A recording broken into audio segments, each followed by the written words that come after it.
Boa noite, irmãos. Gostaríamos dessa noite continuar os estudos no livro do profeta Jeremias. Dessa vez gostaríamos de estudar o versículo 23, do versículo 23 ao versículo 27 do capítulo 49. Temos estudado o profeta Jeremias nos cultos de orações da Igreja Batista Regular de Igapó e gostaríamos de dar continuidade aos estudos dessa noite. Precisamente nessa terça-feira, 21 de abril de 2020, em que normalmente nos reunimos na igreja para estudarmos a palavra de Deus e termos um tempo maravilhoso de oração. Então, gostaríamos de fazer essa leitura.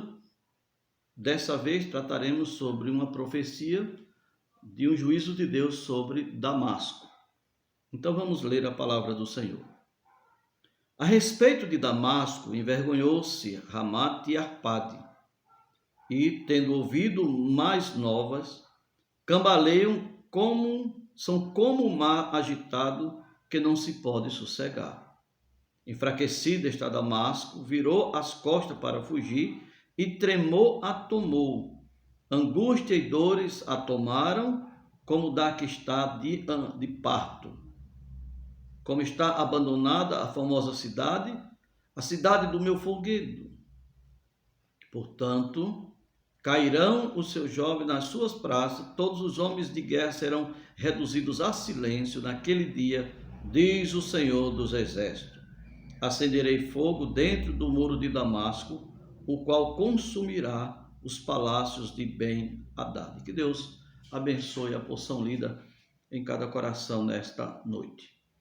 No último estudo, irmãos, que tivemos, tratamos sobre o juízo de Deus contra Edom, lembram? E aprendemos que devemos vigiar para não cometermos atos idólatras, que consistem em ações de rebeliões contra Deus. E nós tratamos 3 pecados, que eu posso dizer que os demais pecados, eles são oriundos exatamente desses 3, resumindo, pecados que nós observamos aquela nação praticando. E nós entendemos que essas ações, esses pecados são contra, primeiramente, Deus. E nós observamos, irmãos, esses 3 pecados e tirando respectivas lições para nossas vidas. Sempre eu procuro trazer uma mensagem mais prática para desafiar nossos corações com respeito à nossa responsabilidade que temos como cristãos de andarmos na presença do Senhor em santidade. E sempre mostrando de que o pecado atrai o desprazer de Deus e, consequentemente, traz dificuldades para nossas vidas.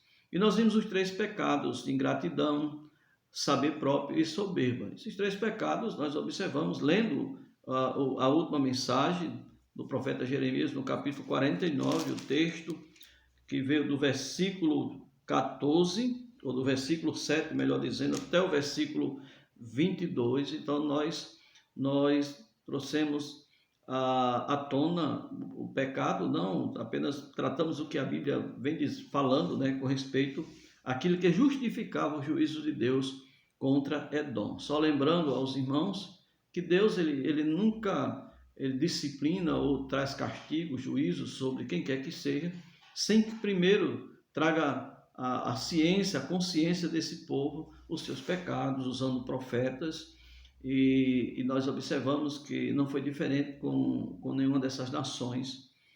Nós observamos, por exemplo, o profeta Amós também profetizando contra Damasco. Então, hoje trataremos sobre o juízo de Deus sobre Damasco, né? Damasco era a principal cidade da Síria naquele contexto. E a Síria ela ficava localizada mais ou menos ao norte, mas mais ao nordeste assim de Israel.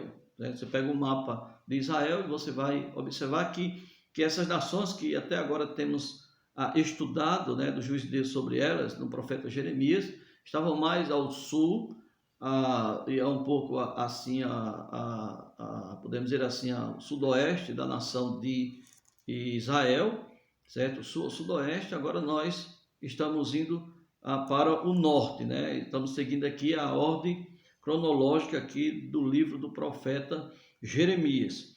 Então, irmãos, Amós, um dos profetas, ele também trouxe à tona o juízo de Deus sobre Damasco. Você pode observar, por exemplo, em Amós 1, 3 e 5, precisa abrir, eu vou ler aqui para os amados, que diz assim: assim diz o Senhor, por 3 transgressões de Damasco e por 4 não sustarei o castigo, porque trilharam a Gileade com trilhos de ferro. Por isso meterei fogo à casa de Hazael, fogo que consumirá os castelos de Ben-Hadad. Quebrarei o ferrolho de Damasco e eliminarei o morador de Biqueat-Avem e ao que tem o cetro de Beten-Eden. E o povo da Síria será levado em cativeiro aqui, diz o Senhor. Então, nós temos aqui uma profecia de juízo, e uma das consequências desse juízo era exatamente os maus tratos, as dificuldades que esse povo trouxe para a nação de Israel, muitas vezes de uma maneira injusta, apesar de nós entendermos que aquele povo o povo judeu não foi um povo perfeito, tiveram suas falhas, suas dificuldades, e tudo isso culminou no cativeiro do Reino do Norte e depois o cativeiro do Reino do Sul para a Babilônia, que nós vamos ainda estudar aqui, já tratamos sobre isso, mas ainda vamos estudar isso precisamente no último capítulo desse livro aqui. Então, meus amados irmãos, observando, eu sempre procuro trazer uma mensagem mais prática para nossas vidas, estudando, não fugindo do contexto, né? Não fugindo do significado do texto, mas trazendo, né, sempre uma aplicação ou aplicações práticas para nossas vidas. O grande desafio que eu queria trazer para os amados é que nós precisamos aprender e tirar para nossas vidas do juízo de Deus sobre Damasco algumas aplicações para nossas vidas, da repercussão e do juízo que veio sobre aquele povo. É tanto que nós gostaríamos de tratar da agitação, certo? Trazendo aplicações para nossas vidas, ou tirando aplicações para nossas vidas, da agitação das cidades sírias, ao ouvirem as mais novas com respeito à destruição de Damasco. Certo? Então, primeiramente, a primeira aplicação eu gostaria de tirar algumas aplicações da agitação das cidades sírias ao ouvirem as mais novas com respeito à destruição de Damasco. Se você observa aqui no versículo 23, diz assim a palavra do Senhor: a respeito de Damasco, envergonhou-se Amate e Arpade, e tendo ouvido mais novas, cambaleiam, são como um mar agitado que não se pode sossegar. Meus amados irmãos, ao ouvirem as más notícias sobre Damasco, conforme diz o texto, essa cidade, a cidade de Ramate e a cidade de Arpade, que eram cidades que ficavam na Síria, certo? Da nação da Síria, cidade naquele contexto, né? Por exemplo, Ramate, ela ficava a 193 quilômetros de Damasco. Já Arpade era outra cidade, também a Síria, que ficava próxima a Ramate. E diz o texto aqui que eles se envergonharam. A ideia da palavra é que eles ficaram embaraçados e desapontados. Desapontados. É como se eles ficassem abismados, dizendo: como pode acontecer isso com tamanha e famosa cidade como Damasco? A ideia, irmãos, aqui é que eles ficaram cambaleando, eles se cambaleariam. A ideia da palavra é derreter, desfalecer, amolecer. A ideia da palavra é dissolver, dissipar. A ideia aqui é de um andar trôpego, quando eles tiveram a notícia, receberam as más notícias com respeito ao que estava acontecendo, ou que profeticamente iria acontecer com Damasco, mas naquele contexto ainda não havia acontecido, mas eles estão já observando como o acontecimento já tivesse, podemos dizer assim, se concretizado. Porque lembra que o profeta Jeremias é um livro profético, certo? Aqui é uma profecia que aconteceria com certeza, e aconteceu, essa destruição sobre essas cidades, o juízo de Deus vindo sobre ele devido aos seus pecados. Então, figuradamente aqui, nossa palavra cambalear aponta para um estado de desequilíbrio emocional, diante de uma má notícia.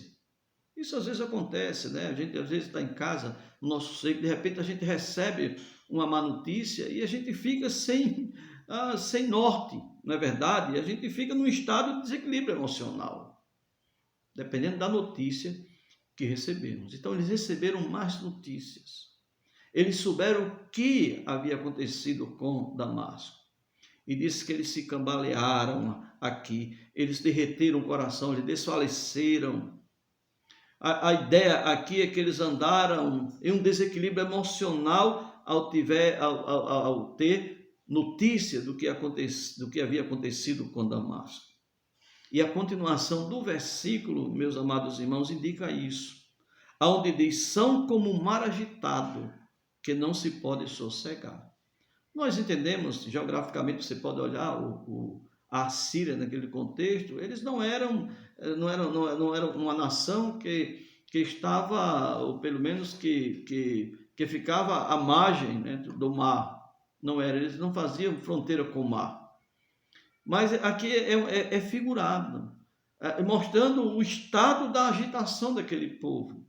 Eles estavam agitados como um mar que não pode sossegar. Meus amados irmãos, o que podemos aprender daqui? Que não podemos estar se vangloriando em objetos, por mais lindos e preciosos que eles sejam. A cidade de Damasco, naquele contexto, era uma rota comercial, era uma cidade próspera. E ela estava localizada em um amplo oásis. É tanto que você observa, por exemplo, em outras passagens das Escrituras, em Ezequiel, mostrando, né, uma profecia contra Tiro, naquele contexto. Tiro era uma cidade fenícia, situada, essa sim, na costa do mar Mediterrâneo. E nós observamos naquele contexto, Ezequiel trazendo uma profecia contra Tiro, ele faz uma referência a Damasco. Só para os irmãos se situarem, diz assim no capítulo 27, versículo 16, de Ezequiel, diz assim, a Síria negociava contigo. Isso, fazendo a relação, o contigo aqui era Tiro. Por causa da multidão das tuas manufaturas, por tuas mercadorias, eles davam, ou seja, os de Damasco, os sírios, eles davam esmeralda, púrpura, obras bordadas, linho fino, coral e pedras preciosas. No versículo 18 do mesmo capítulo de Daniel, ou de Ezequiel, diz, Damasco negociava contigo, por causa da multidão das tuas manufaturas, por causa da abundância de toda sorte de riqueza, dando em troca vinho de Elbom e lã de Saá, que eram o local em que ricos, né, na plantação de vinhas e de lã, certo? Da extração das ovelhas, eram povoados que ficavam próximos a Damasco. Então nós observamos que era uma cidade muito próspera, que era uma rota comercial, uma cidade rica. Há quem diga que era uma das cidades mais lindas naquele contexto. Agora estão recebendo uma mensagem de juízo. Meus amados irmãos, não podemos de maneira nenhuma depositar nossa confiança em coisas que são passageiras. Nem tampouco depositar toda a nossa confiança em pessoas que não possuem o temor de Deus em suas vidas. E mesmo que possuam, se estão nesse físico, né, no corpo físico, são falíveis. Isso é uma grande lição, porque quando depositamos toda a nossa confiança em homens, ou quando investimos pesadamente, seja a nossa atenção, seja tempo, seja dinheiro, em coisas passageiras, nós podemos se frustrar, como aquela cidade que ficavam próxima, ou pelo menos ficavam dentro do contexto de Síria, né? Estavam passando desse momento por contemplar a destruição de Damasco. Então, meus amados irmãos, precisamos ter muito cuidado. É tanto que o mesmo profeta Jeremias, ele diz, assim diz o Senhor, Maldito o homem que confia no homem e faz da carne mortal o seu braço, e aparta o coração do Senhor, porque será como um arbusto solitário no deserto, e não verá quando vier o bem, antes morará nos lugares secos do deserto, na terra salgada e inabitável. Olha a situação que o texto sagrado traz para aqueles que confiam no homem, que confiam até em si mesmo. Se você observar ainda, ele diz agora, bendito o homem que confia no Senhor e cuja esperança é o Senhor. Porque ele é como árvore plantada junto às águas, que estende as suas raízes para o ribeiro e não receia quando vem o calor. Mas a sua folha fica verde e no ano da sequidão não se perturba nem deixa de dar frutos. Jeremias capítulo 17, versículo 5 ao versículo 8. Maldito o homem que confia no homem, mas bendito o homem que confia no Senhor. Com certeza essas cidades aqui, a cidade de Ramate e de Arpado, elas eram dependentes de Damasco. Ou elas eram fascinadas com a beleza de Damasco. E de repente a cidade veio à tona, sofreu a destruição. E eles ficaram, o texto sagrado aqui diz que eles ficaram, certo, como que cambaleiam, emocionalmente abalados, porque a confiança estava em coisas e em pessoas. Outra coisa, irmãos, que eu gostaria de tirar aplicações para a nossa vida nesse texto, é da fraqueza da cidade de Damasco, quando chegou sobre eles o desprazer de Deus contra seus pecados. Quando chegou sobre aquela cidade e sobre os seus moradores o desprazer de Deus. Olha versículo 24. Enfraquecido está Damasco, virou as costas para fugir, e tremor a tomou. Angústia e dores a tomaram como da que está de parto. Como está abandonada a famosa cidade, a cidade de meu folguedo. Portanto, cairão os seus jovens nas suas praças, todos os homens de guerra serão reduzidos a silêncio. Naquele dia, diz o Senhor dos Exércitos, acenderei fogo dentro do muro de Damasco, o qual consumirá os palácios de Ben-Hadad. Meus amados irmãos, a cidade enfraquecida diante do juízo de Deus.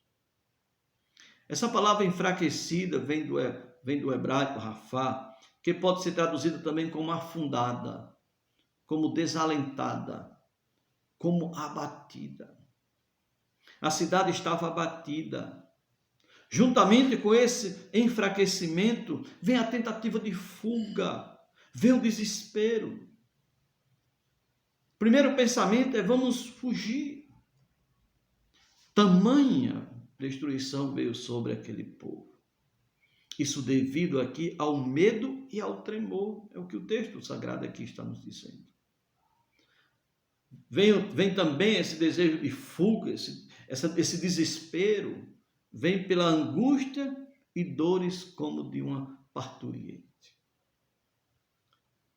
Eu não posso contar por experiência, né, o que é sofrer dores de partos, ou dores de parto, porque só as mulheres, né, podem falar sobre essa experiência. Mas normalmente quando uma mulher ela está grávida e começa a sentir as dores, ela não vê a hora, certo, de dar à luz. Aquele povo achando que as dores eram tão fortes que eles queriam fugir, eles queriam se livrar daquela situação incômoda. A cidade antes tão formosa, que era alvo de folguedo, agora estava abandonada e reduzida a nada. Folguedo aqui vem de exultação, regozijo, de vanglória, de alegria. Damasco era considerado uma das mais lindas cidades daquela época. Diz que suas fontes formavam um grande oásis no deserto da Síria. Só que chegou aquele dia. Qual o dia? O dia do juízo. E nós observamos cada nação, cada juízo que vem sobre essas nações fala sobre aquele dia. Porque é uma profecia, então aponta para o futuro. Hoje, quando nós observamos todo o contexto histórico, o cumprimento já se deu. Mas se você observar, aqui diz: portanto cairão seus jovens nas suas praças, todos os homens de guerra serão reduzidos a silêncio naquele dia. O dia chegou. O dia do juízo chegou. O tempo da prestação de contas com o Senhor das Nações chegou. Seus jovens seriam mortos nas praças públicas da cidade. Os jovens, que é o futuro de uma nação. Seus soldados se calariam diante da ameaça e da morte, diz o texto aqui. Seus palácios seriam destruídos pelo fogo. Eram desses palácios que muitas das crueldades contra o povo judeu eram planejadas. E desses palácios saíam as ordens para a destruição contra o povo judeu. Chegou o momento da prestação de contas. Seus deuses também seriam destruídos, porque não são deuses. Com a cidade, eles seriam destruídos porque não são verdadeiros. Ben-Hadad era um título comum entre os reis naquele contexto, da Síria. Mas se tornou um ídolo sírio. E eu creio que nesse contexto de Jeremias, Deus está tratando exatamente sobre o povo com suas idolatrias. Meus amados irmãos, quais aplicações podemos extrair daqui para nossas vidas? Desse texto, dessa destruição, desse juízo de Deus sobre Damasco. Primeiro, meus amados irmãos, que não vale a pena afrontar a Deus, o Deus vivo. Não tem como o homem afrontar a Deus e ficar sem resposta de sua justiça. Deus é amor, mas Deus também é justo. Não é isso? As Escrituras nos ensinam isso. Somente o verdadeiro arrependimento e conversão é que pode livrar o homem de sua ira. Isso antes de vir o juízo. Quando o homem é repreendido, quando o homem é convocado pela palavra, por Deus, a recuar, a voltar-se para Deus, e ele se quebranta, o juízo é afastado dele. Mas caso ele insista, muitas vezes o arrependimento pode ser muito tarde. Então, meus amados irmãos, não vale a pena afrontar a Deus. Outra aplicação, que não adiantou tanto apego às coisas materiais e passageiras desse mundo. Não vale a pena. E relaxar as coisas que são verdadeiramente importantes e que têm verdadeiramente valor.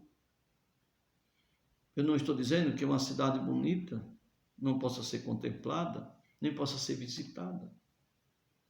Eu não estou falando que tudo que nós temos aqui de valor não tem sua importância. Mas muitas vezes essas coisas sem Deus, essas coisas sem Deus não valem nada. E aqui nós podemos observar uma cidade linda, uma cidade bonita, uma cidade próspera, mas uma cidade idólatra, uma cidade distante de Deus, agora estaria pagando o preço da sua desobediência.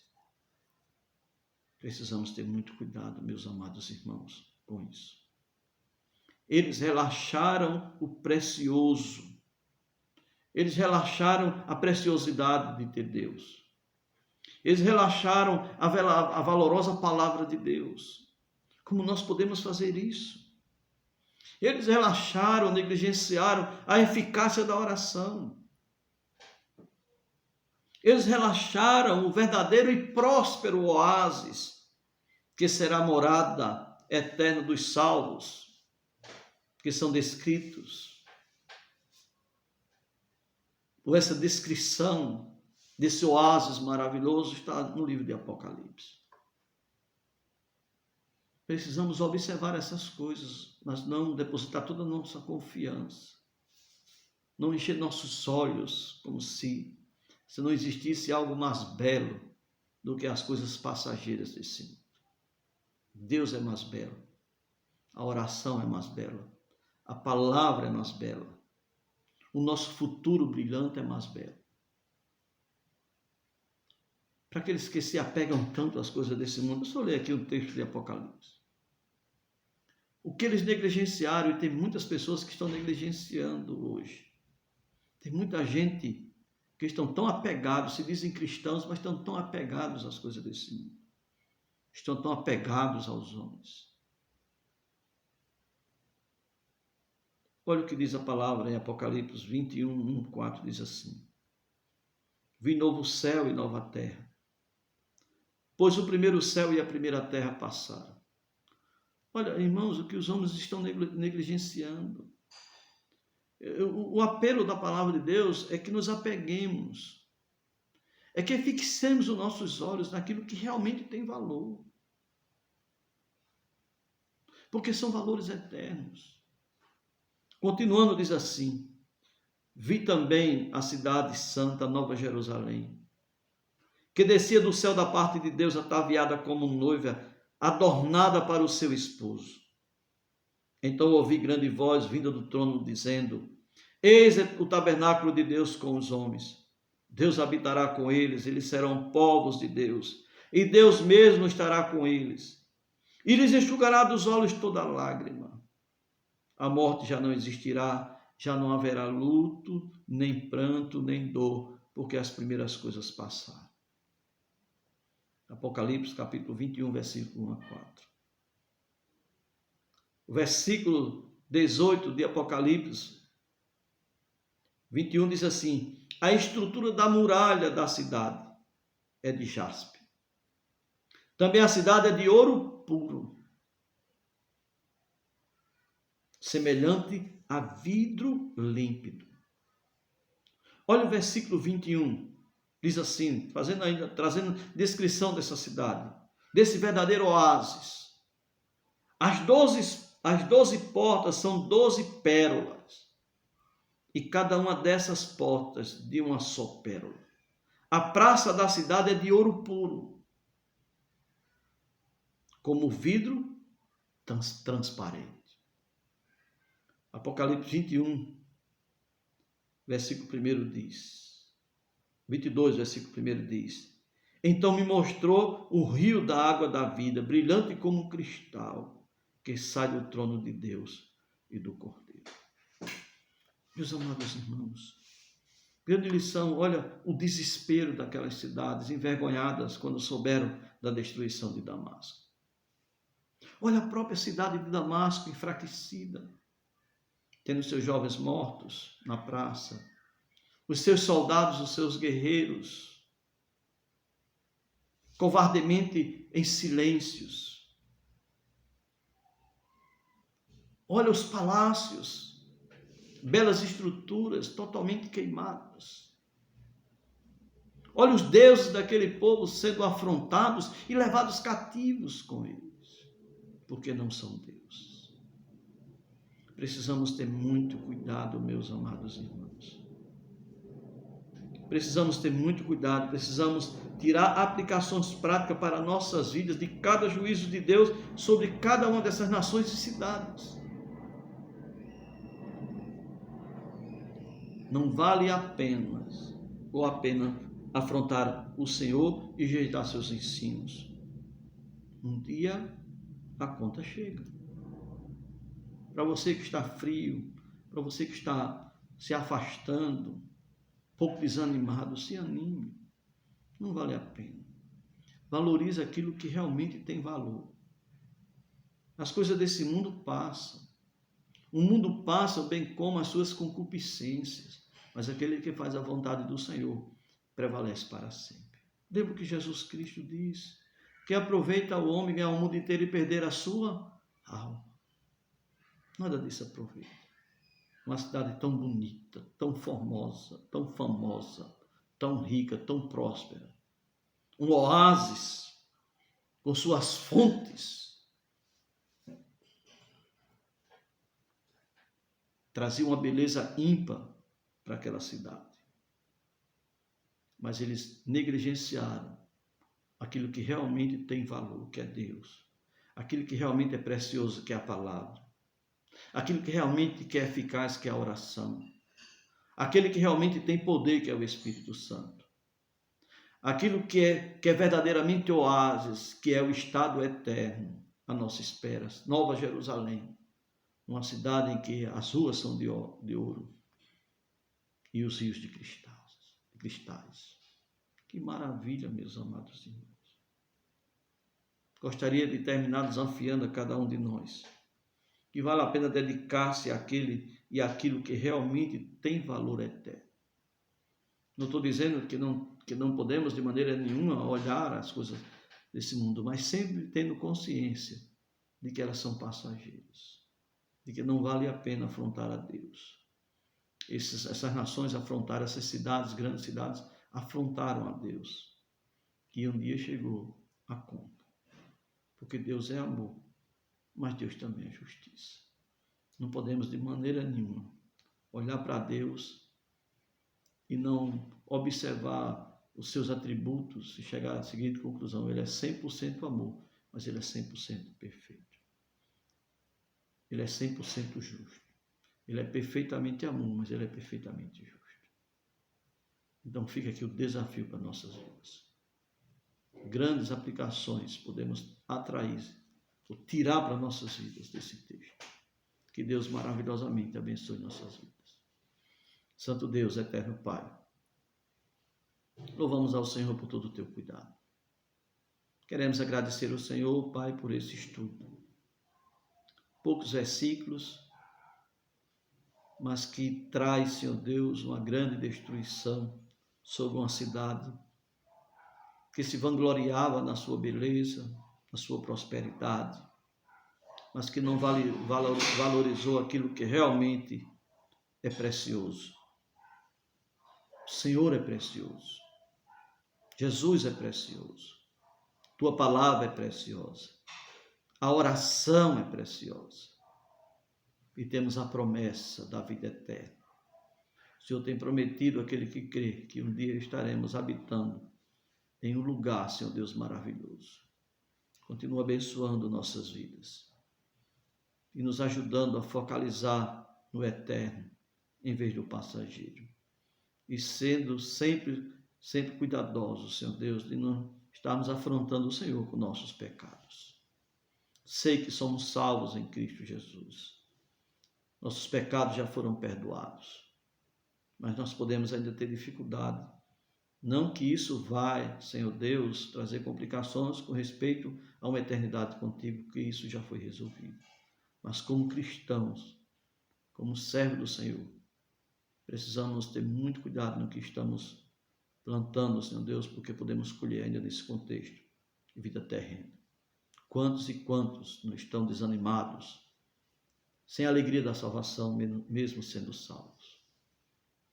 E muitas vezes, Senhor Deus, estão até dando evidências que talvez nunca tivesse conhecido verdadeiramente o Senhor. Tem misericórdia, Senhor Deus, desses, e tem misericórdia também de nós. Perdoa nossos pecados e nos ajuda. Faz tua vontade em nossas vidas. No nome de Jesus oramos. Agradecido por tudo, Pai. Amém, Senhor.